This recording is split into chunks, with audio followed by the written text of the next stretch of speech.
enough of the mushy stuff. It's preaching time, everybody. Give God a hand clap of praise. Amen. My Lord. Thank you, Jesus. My Lord. Thank you. It's a dangerous thing to have situations go unaddressed. Think about this. In your everyday life, we all have situations, we all have problems, and we all have things that are going forward in our everyday lives. But there are just some things, almost like elephants in the room, that can impede our progress for our everyday life. All right now. If you were to travel up to North Georgia into the mountains, you will come across a strange church with an unusual name called Dewberry Baptist Church number 2. If you drive a little longer, you will come across a church named Dewberry Baptist Church. See, in the mid-1800s, there was a controversy that arose within the congregation of Dewberry Baptist Church. All right now. What happened was there was a group of people that believed in predestination. And there was another sect of people that did not believe in predestination. So what happened was they were all fellowshipping together, sitting down together. And one of the predestination leaders was eating with one of the non-predestination leaders.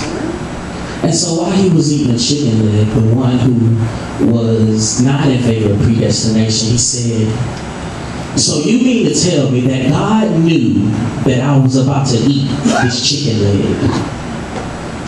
The leader of the predestination side, of course. So after that, the other leader got smart, took the chicken leg, threw it across the room, and walked out the church. And when he walked out the church, half of the leaders of the same side walked out with him. So here we have a situation to where Dewberry Baptist Church was split, and they didn't want to give they didn't want to keep the name or leave the name to those people. But they did was they started Dewberry Baptist Church number 2. Can you imagine an entire congregation and an entire church, an entire family being split over a chicken leg? Families being broken up. But I can't imagine a family being broken up over a chicken leg. I know that's I can't imagine a congregation. All right, I can't imagine a church being broken up over a chicken head. A church that has a vision of where God is getting ready to lead them to. And they can't lead themselves to that destination because half of the church believes in one thing and the other half of the church believes in something else. And so therefore that other half said, "I don't want to have nothing to do with that other half, so I'm just going to walk out." There's an elephant in the room. All right now. But nobody's talking about it. All right. Families are being broken up. Churches are being broken up over the most frivolous things. If my fellas can help me out a little bit. See, you know that you're not necessarily in trouble for leaving the toilet seat up. But see, leaving the toilet seat up is actually just the straw that broke the camel's back. See, there's a whole couple of weeks and months full of things that you've been doing. Some that you know about and some that you didn't know about. But when you left that toilet seat up, oh, you shouldn't have did that. Because that was the straw that broke the camel's back. But because of that, there was some unaddressed issues that you did not deal with. So something as frivolous, something as simple, something as mindless as leaving the toilet seat up. Your marriage is broken up over a toilet seat because you didn't address those elephants that were in the room. See, I'm not suggesting that we have any elephants in the room this morning.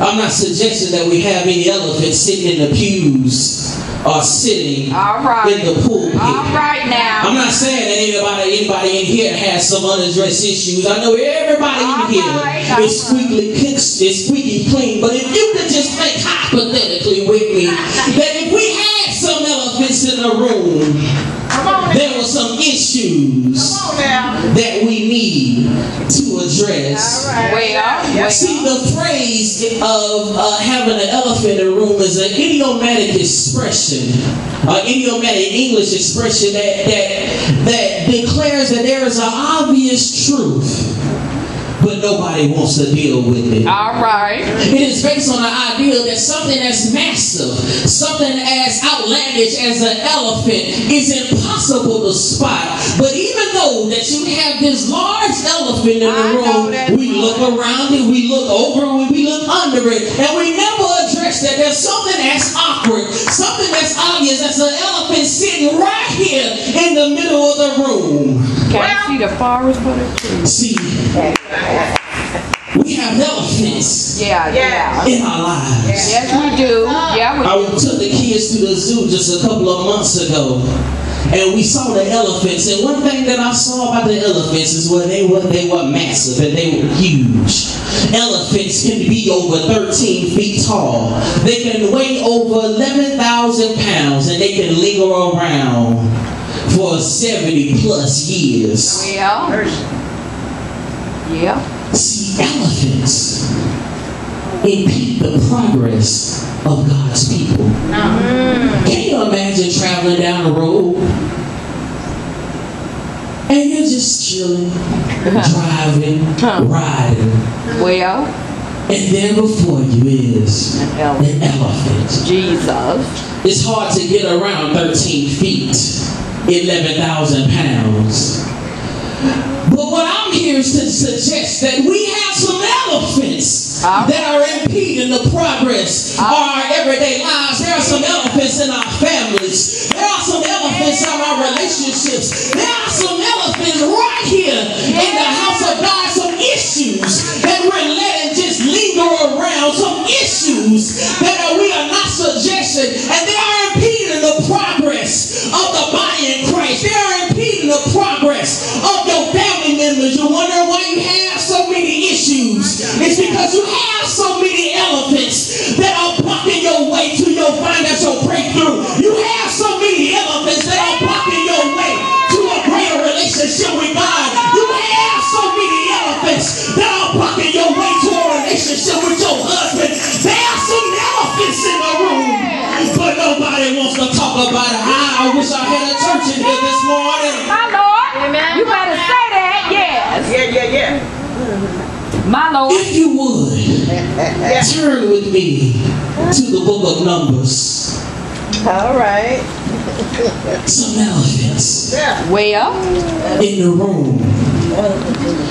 Turn with me to Numbers chapter 14. And when you have it, signify by standing to your feet.